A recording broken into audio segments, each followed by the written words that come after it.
Welcome to the Damn Strong podcast. I'm your host, Bree, and I'm a full-time online fitness coach, and my passion is to educate women on all things fitness.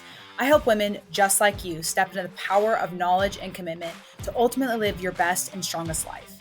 In this podcast, we'll talk about being damn strong in our body, mind, and life. I'll be teaching you how to navigate nutrition, strength training, and mindset challenges. So get ready to take some notes because we're building a damn strong life. Hello, everyone. Welcome back to the podcast. I'm Bree, and this is the Damn Strong Podcast. And today we're talking about discipline.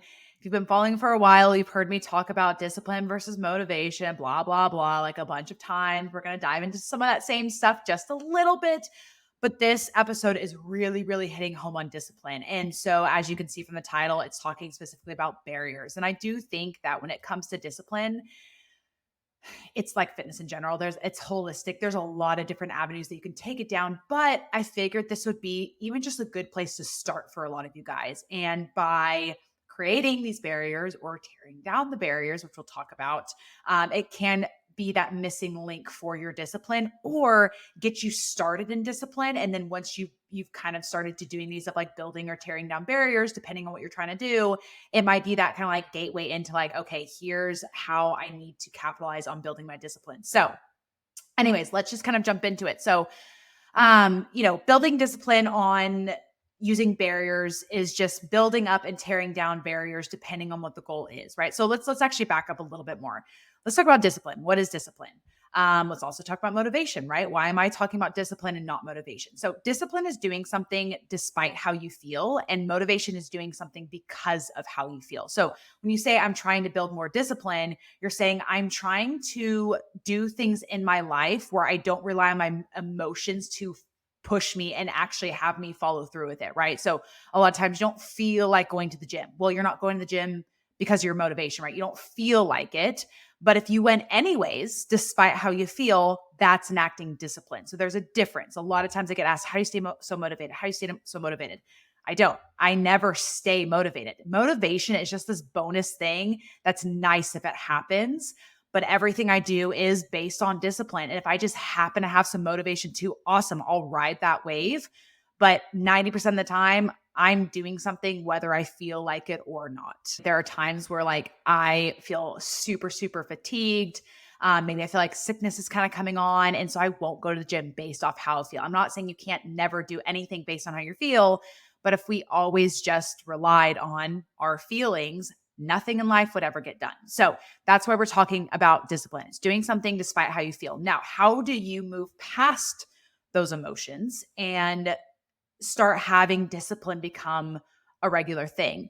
One of those things that can be really, really helpful is building or tearing down barriers. And if I kind of explain like, well, what really is a barrier? Like what's a definition for that? And I say, a barrier is something that can help lessen the emotions of something.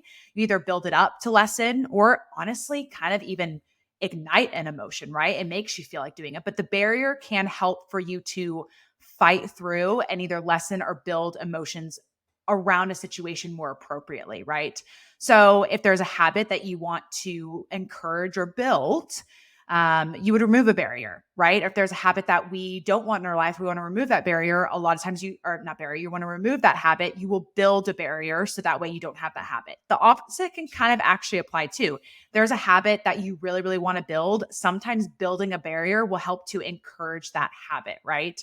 So I want you, when you're thinking about this, like building and tearing down barriers, think of it as that it's either encouraging a habit or discouraging a habit, right? So what are some examples of, building or lowering a barrier, right? So we can talk about workouts, right? Lowering the barrier. Lowering the barrier to get you to go to your workouts can be like setting your workout clothes ahead of time, right? Having your pre-workout made in the fridge.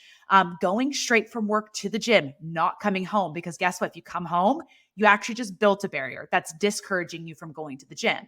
So instead of going home and a barrier being built, you lower that barrier and you go straight from work to the gym, right? Setting your phone across the room. That way you have to get out of your bed, walk across the room to turn off your phone. You just lowered the barrier. The barrier was you getting out of bed, but because the phone was over here and you had to go turn it off, you just lowered the barrier. You're up anyways, right? But a barrier you could build right? A barrier you could raise to encourage that habit of getting up early is you have a strict bedtime of 9 p.m. I am setting up the barrier that I have to go to bed at 9 p.m. So I feel rested enough to be getting up at 5 a.m. to go work out in the morning, right? So now we can kind of switch over. What's a way that you can raise a barrier to help, build that habit of working out, right? Scheduling your calendar, creating a plan B if it doesn't work out in your schedule, right? Having that plan B of saying, okay, if plan A, me going in the morning doesn't work out, I'm going to make sure there's a plan B. I'm creating a barrier that I don't have a way out of, right? And I also kind of think about, I think planning can be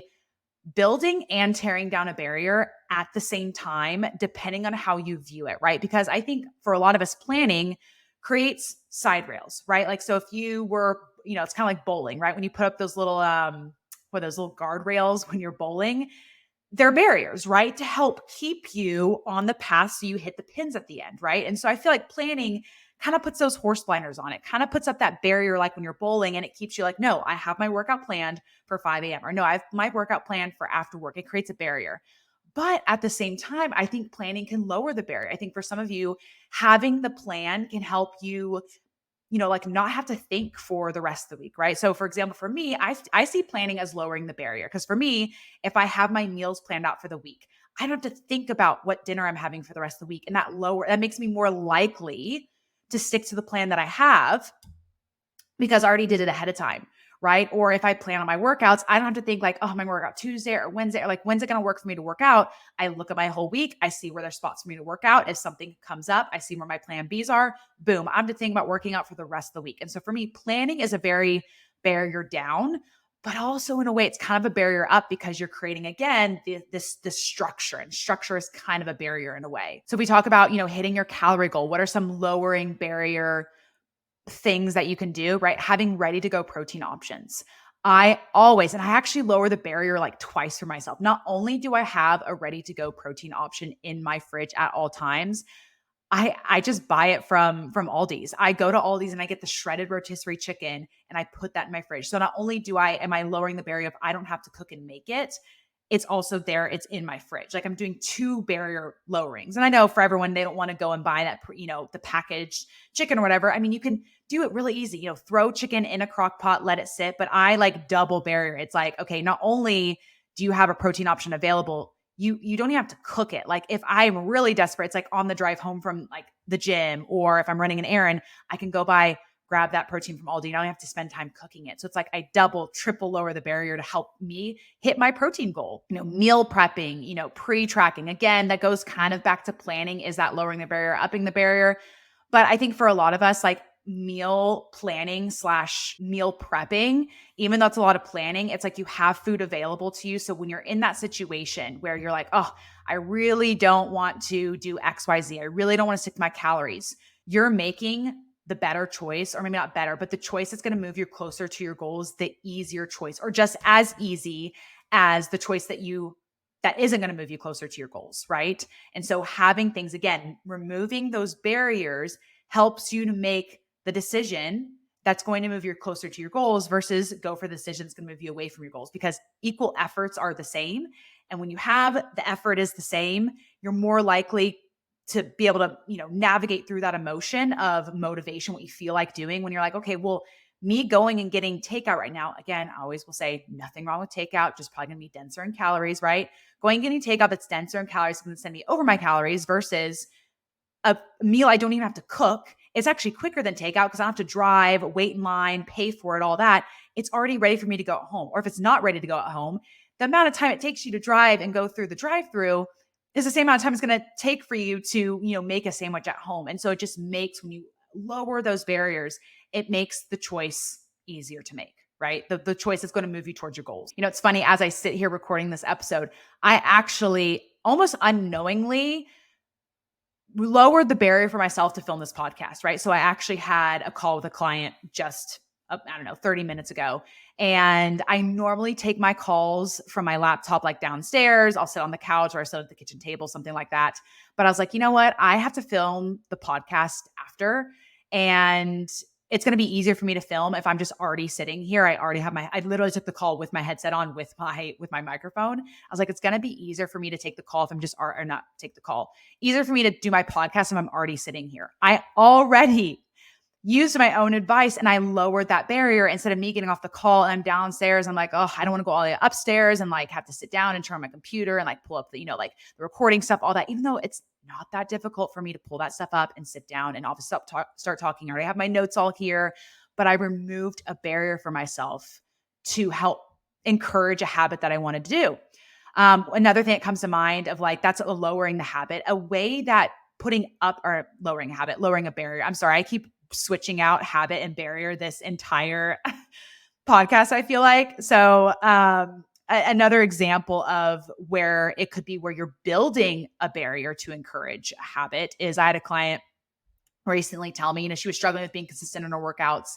And so what she did recently for herself is she built the barrier of, she always works out on her off days.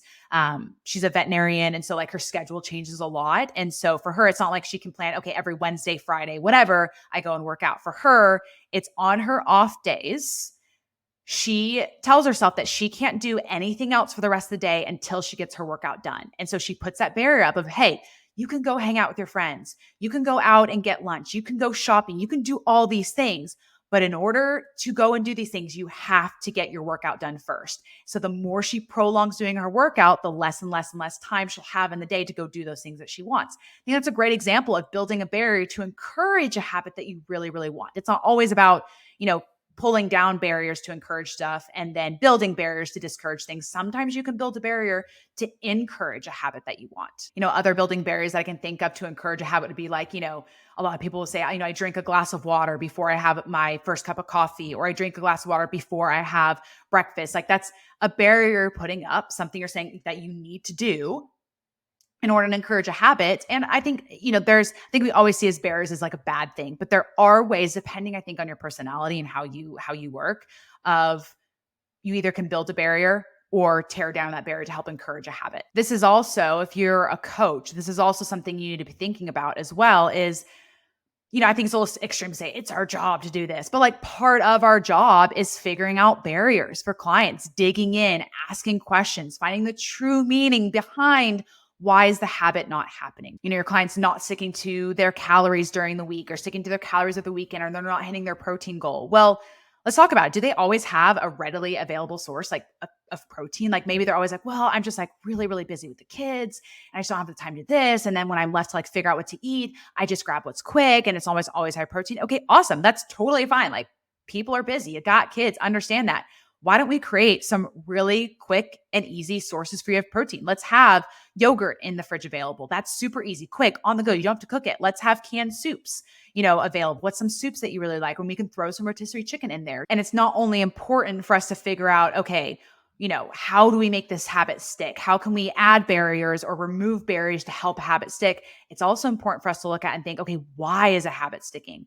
Why are they so able to be consistent with their workouts? Is it because they plan out all their workouts? Is it because they really, really enjoy their workouts, right? Is it because they do their workouts from home? And so therefore it's lowering a barrier, right? So if we can identify habits that are sticking for them and trying to identify, why is it sticking for them, that can help to give us more guidance for our clients. Or even if you're not a coach, if you're just listening and as a person, just thinking about this yourself, why is a habit sticking for you? Why is it able to stick for you? And sometimes it just comes down to like, maybe just really, really, I know I'm using like workouts, but like maybe you really, really enjoy working out. It could be something as simple as that. It's like, okay, well, how can we make tracking for you? Like, let's say you struggle with tracking or tracking everything or being consistent with your tracking. How can we either make tracking more enjoyable, or how can we make it less unenjoyable, right? Maybe some of you aren't tracking because you're like, oh, it takes me this like X or Y amount of time. Let's lessen that time. Let's see if we can figure out, okay, it's taking you 20 minutes to track your whole day. It should be taking us like 3 minutes to track our whole day. Let's use the meals function on MyFitnessPal. Let's use the recipe function. Let's go ahead and have, some of the places you love dining out to eat. Let's have those meals already in MyFitnessPal. So when you go to Chick-fil-A, boom, your order is right there. You hit add, you track it. So there's so many different ways we could talk about this, obviously, especially from the coaching aspect and looking at clients. But I think part of our job as a coach, and again, if you're not a coach and you're just listening to this and applying it to your own life, is looking at the habits that are sticking and trying to peel back and think, okay, why are these sticking? And so how can I use that reasoning into figure out how to make the habits that I really want to stick? here's a funny, maybe it's not funny, but a personal example is, it comes to workouts, a way that I lower the barrier for myself. Like I'm very consistent with working out at this point. I think it does for me, it's a mindset thing. We talk about these hiring, raising and lowering barriers. And sometimes it's more than that. Right. And I think for me at this point, like I work out because yes, I do enjoy being strong. It is fun to do that, but I also know it's good for my health. I also know if I want to live a quality long life, this is something that's important to me. And I've done it on routine for so long. I don't think about it too much. I'm just like, hey, like I go to the gym, like I pick up and clean up around my house. Like it's just a normal thing that I have to do. Do I sometimes dread picking up and cleaning around my house? Absolutely. But I know I'm going to feel better after when my space is clean. I have to do it on routine if I want my house to be clean and not take 4 hours to clean. I need to be a little bit more routine about it, right? It's kind of become that way. But I also still use barriers to help it a little bit easier. For example, and this might sound like funny or stupid or like, really? Like you do that? I purposely have my first lower body day whenever I'm working out be not the easiest day, but the like least taxing day, if that makes sense. So if you're currently in my group training, our second leg day is brutal, absolutely brutal. Okay. And, I do program based on, I ask all the people in the group for feedback on the program. But I can't lie, like I do the program with everyone. And so there's times that I'm programming, I'm like, oh, okay, do I want to have to do this? Like I do have a little bit of that control where I can program it how I would kind of like to, with taking consideration, obviously, for everyone else. And so for the first leg day, almost every exercise is done sitting down. When I say sitting down, like, leg press, leg curl. We do a 45-degree hyperextension. And then our last exercise is a leg extension.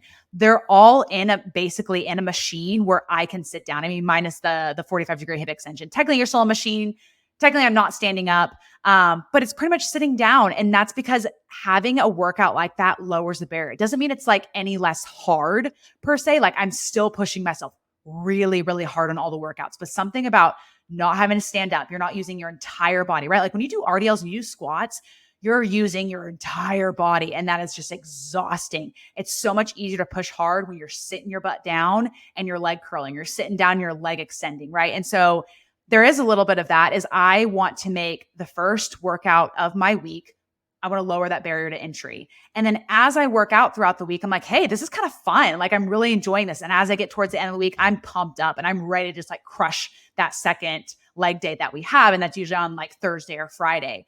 But some people may work the opposite way. And maybe for you that you need to do the hard day first. You're like, look, I got to get my hardest workout done first because I need to be able to look at the rest of the week and be like, hey, it's just up. It's downhill from here. Every workout is just a little bit less taxing on me overall, my entire body, than the last one is. So everyone's different. And also, with my group program, people have the flexibility to do that. Yes, I set up like, a lower upper, but you also, if you wanted to say, hey, if lowering your barrier is doing an upper body workout first, you could start with the first upper body workout and then do the first lower body and then the second upper body and then the last lower body, right? You don't have to stick to this exact thing. But it's just an interesting way that I've noticed that I am way more likely, like it even happened this morning. This morning, I wasted 15 minutes of my day in bed, looking at my calendar, thinking, how can I move my workout around so I don't have to do it this morning? I can sleep a little bit longer.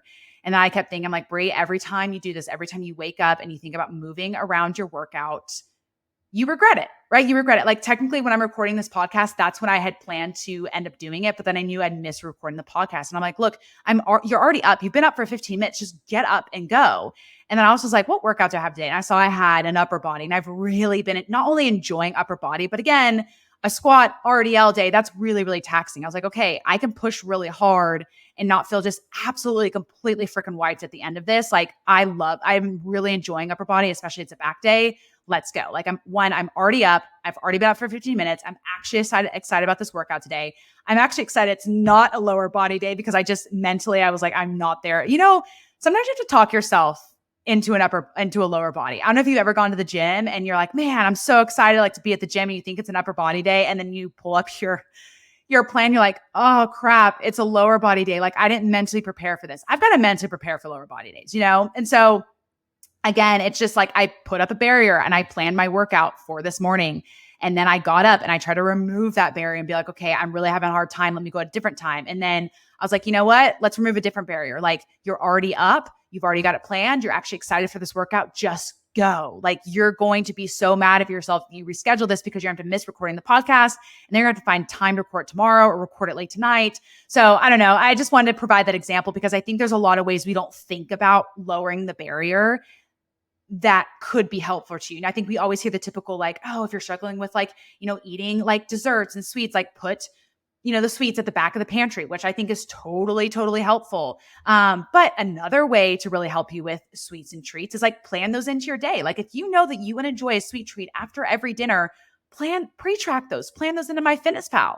Not only put them at the back, put your sweet treats at the back of the pantry so you don't think about it all day, but then have it planned for you. So that way it's a nice little, oh, I forgot, I planned a sweet treat. Like, I haven't thought about it all day because one, sweet treats weren't in front of you in the pantry. And two, you had to pre-plan and it's ready for you after dinner. This episode's not going to be like a cure-all for discipline. Again, there's other things. There's a lot of mindset things that go into stuff. Even I was talking about my own struggle this morning of going to the gym. I had to mentally talk through myself. I had to mentally think about the barriers that I was trying to hop over or remove or jump over. And I realized that me moving my workout this morning was actually creating a higher barrier, and I would have to be jumping over barriers to do the things I need to do today, like record this podcast. Like, I was making things harder for myself. And so again, I don't think this episode's going to be a solve all your problems for discipline, but I think it can help a lot of you guys to thinking about, okay, what barrier am I not putting up for myself? What barrier am I removing for myself? And thinking through, like, there, not only is it, maybe there's some barriers you need to up and or lower. Maybe you keep lowering a barrier that shouldn't be lowered. Maybe you keep pushing your workout later and later and later in the week, and you think you're lowering your barrier. Like, I don't feel like working out right now, so I'll just do it tomorrow. And in that moment, you get this little dopamine hit of like, okay, I'm still doing my workout. I'm just not doing it now. What you're doing by pushing it later and later and later and later in the week, something comes up in life.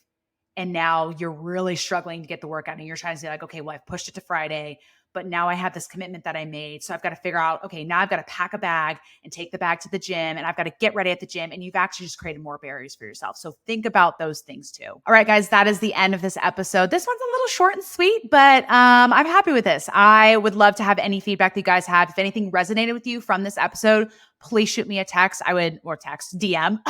Please shoot me a DM on Instagram. I would love to hear about it. As always, a free way to support the show is screenshotting this episode, sharing our stories, tagging me. If you want to, leave a 5-star on Spotify, 5 stars and a review on Apple Podcast. And I will catch you guys in the next episode. Bye.